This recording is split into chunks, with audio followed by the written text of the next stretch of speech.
Новый стейкхаус Чина деген полный набор алып алды стейк дайындауға.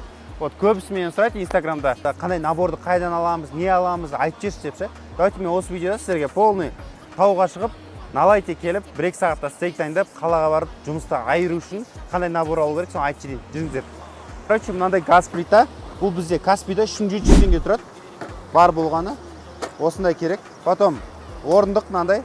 Бұл тоже где-то бір 3000 теңге, 4000 теңге тұрады. Тоже Каспийдан алсаңыздар болады. Мына каримат алып отырғанға обязательно 6000 теңгедей тұрады примерно. Мынау бізде сковородка, именно гриль. Ручкасы шешілетін алсаңыздар, мынау былай удобно да сумкаға салуға ше. Вот осындай бар. Потом мынандай пластмассовый объемдар, кішкене мына бұрыш тұз бәрін араластырып саласаң маринад жасауға ше. Мынау бізде стейк, етті біз Макдональдтан аламыз, пиканьо стейк. Обязательно казбифті алыңыздар, потому что бұлар 21 күн бойы ылғалды ферменттелуде тұрған. Ең күшті еттер.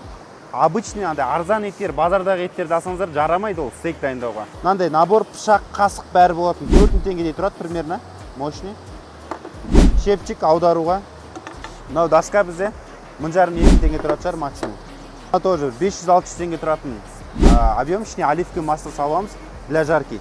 И розмарин тоже бір копейка тұрады. И газ жағуға бізге мынандай газ баллончиктардың осындай именно сумо дегенді алсаңыздар болады, made in Korea, 1500 теңге тұрады примерно.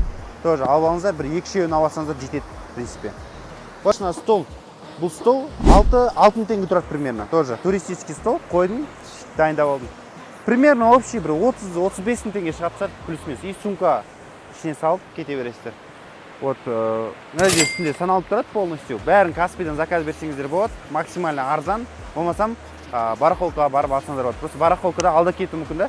Өзіңіз Каспийдан алсаңыздар тоже тема болады.